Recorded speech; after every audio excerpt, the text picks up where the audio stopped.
देश में सबसे ज़्यादा विपक्ष की अगर वोट कहीं आई है एक प्रदेश में, 28 प्रदेशों में सबसे ज़्यादा मत प्रतिशत 48% हरियाणा के अंदर कांग्रेस गठबंधन ने हासिल करने का काम किया है। जो तमिलनाडु, महाराष्ट्र, उत्तर प्रदेश, कर्नाटक, तेलंगाना, जिन प्रदेशों में विपक्ष की सरकारें भी हैं, हमारी सरकारें उन सबसे ज़्यादा। हरियाणा में कांग्रेस ने जीत का परचम लहराया है, लेकिन क्या असली जीत है? क्योंकि 50-50 की बात करें, बीजेपी 50 और कांग्रेस 50। हमारे साथ इस वक्त बात करने के लिए दीपेंद्र हुड्डा, सीधा उन्हीं से बात करते हैं। जिस तरह से वोट परसेंटेज बढ़ा है, अब हरियाणा के असेंबली पोल्स भी नजदीक हैं, किस तरह से देखते हैं इस चुनाव के रिजल्ट्स? देखिए, सबसे पहले मैं हरियाणा वासियों का आपके माध्यम से बहुत बहुत धन्यवाद करता हूँ। हरियाणा वासियों ने जो इस चुनाव में पूरे प्रदेश के अंदर एक रिकॉर्ड मत प्रतिशत में बढ़ोतरी कांग्रेस पार्टी करने का काम किया है। आज लोकसभा चुनाव में देश में सबसे ज़्यादा विपक्ष की अगर वोट कहीं आई है एक प्रदेश में, 28 प्रदेशों में सबसे ज़्यादा मत प्रतिशत 48% हरियाणा के अंदर कांग्रेस गठबंधन ने हासिल करने का काम किया है। जो तमिलनाडु, महाराष्ट्र, उत्तर प्रदेश, कर्नाटक, तेलंगाना, जिन प्रदेशों में विपक्ष की सरकारें भी हैं, हमारी सरकारें उन सबसे ज़्यादा 48% वोट यहाँ पे हरियाणा में आया है। और ना सिर्फ वोट परसेंट सबसे ज़्यादा देश में, जो वोट परसेंट में इजाफा हुआ 2019 लोकसभा चुनाव के मुकाबले में हमारा लगभग 20% वोट हमें अपस्विंग हुआ है, जो कि देश में सर्वाधिक अपस्विंग भी है। और सर्वाधिक हौसले ऐसा लग रहा है कि बुलंद तो हुए हैं, खासतौर पे असेंबली पोल्स को देखते हुए। लेकिन साथ ही बात करें कि प्रधानमंत्री नरेंद्र मोदी का जो स्ट्रैटेजी है, जहाँ पे हमने देखा है कि 5 में से 3 लोगों को कैबिनेट में जगह दी गई है, खट्टर साहब को पावर दिया गया है, किस तरह से देखते हैं? और आपको लगता है कि इसका कोई स्पिल ओवर इफेक्ट होगा असेंबली पोल्स? देखिए, पहले भी मंत्री बनते रहे हरियाणा से, मगर उनकी परफॉर्मेंस अच्छी नहीं रही।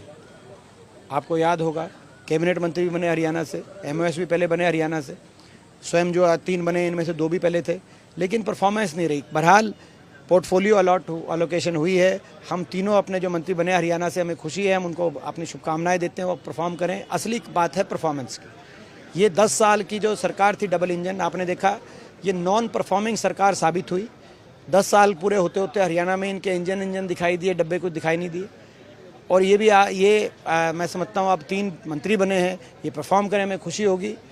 अब मगर उम्मीद तो कम है। जब हरियाणा में थे, अब देखो 2 तो मंत्री रहे, उनकी परफॉर्मेंस पहले अच्छी नहीं रही। 2 और जो खट्टर साहब थे, वो जो हरियाणा में थे, उनकी परफॉर्मेंस अच्छी नहीं रही। अब वो करेंगे तो देखेंगे। खट्टर साहब पे मैं आने वाली थी कि इनकी अग्नि परीक्षा भी है। सैनी साहब माइनॉरिटी में है, तो किस तरह से आपको लग रहा है ये सरकार पूरी तरह से चल पाएगी, या आपको लग रहा है कि अभी 1-2 महीने ये सरकार को कोई नैतिक अधिकार नहीं है? आपने जैसे कहा, ये 42 विधायकों की सरकार है और बाकी तो जोड़ तोड़ की बात है, क्योंकि इन्होंने 48 विधायकों का लिस्ट दी, जिसमें से 3 विधायकों ने कांग्रेस समर्थन दे दिया, भाजपा से समर्थन वापस लेके। एक हमारे विधायक, हमें बड़ा दुख है, उनका स्वर्गवास हो गया। और अपना 2 विधायक जो हैं, उन्होंने अपना इस्तीफा देना पड़ा, क्योंकि रंजीत चौटाला जी को पार्टी बदलनी पड़ी, अपना पार्टी ज्वाइन करनी पड़ी, being independent to contest election. और खट्टर साहब, तो अब ये 42 विधायकों की सरकार पे हरियाणा चला रहे। देश के सामने ये प्रश्न उठता है कि नैतिकता का क्या कोई आपके पास तो रन आउट ऑफ ऑप्शंस हैं, क्योंकि नो कॉन्फिडेंस मोशन। देखिए, अभी ये 2 महीने की बात है।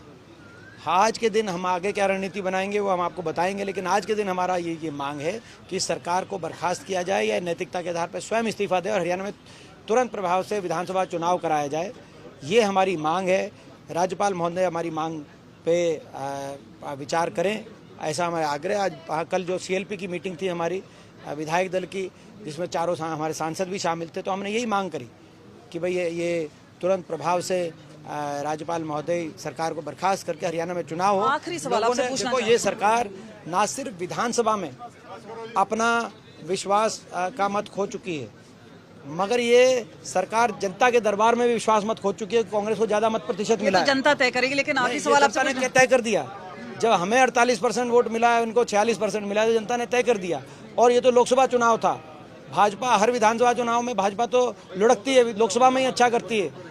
तो लोकसभा चुनाव में हरियाणा की जनता ने बीजेपी को किया हाफ, और विधानसभा चुनाव में हरियाणा की जनता बीजेपी करेगी साफ। लास्ट सवाल आपसे पूछना चाहेंगे कि कंगना रनावत है, उसमें पूरे जो मामले में कंट्रोवर्सी हुई है, कुलविंदर कौर को काफी सपोर्ट आ रहा है, आप किस तरह से देखते हैं? देखिए, जब भी कोई सार्वजनिक जीवन में कोई व्यक्ति हो और वो इस तरह की भाषा बोले जिससे लोगों की भावनाओं को आहत पहुंचाने का काम हो और झूठ पे आधारित ऐसी बातें कहें, उन्होंने जिस रूप से जो किसान आंदोलन में हमारी हमारी माताएं बहनें बैठी थी, उनका इतना अपमानित शब्दों का प्रयोग किया था कंगना रनौत जी ने।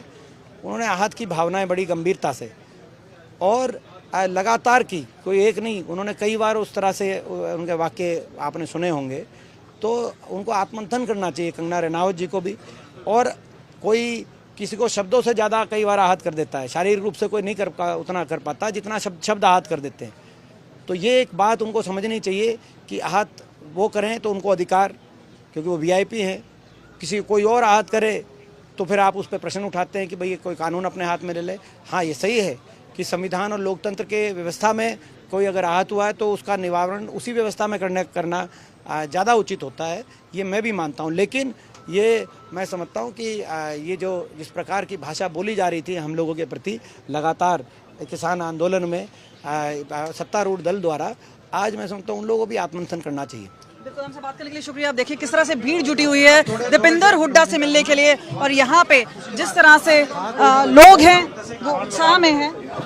अब अग्नि परीक्षा रहेगी, खास तौर पे हम बात करें असेंबली इलेक्शंस के लिए। कैमरा पर्सन चांदी राम के साथ कमलजीत संधू, चंडीगढ़ आज तक।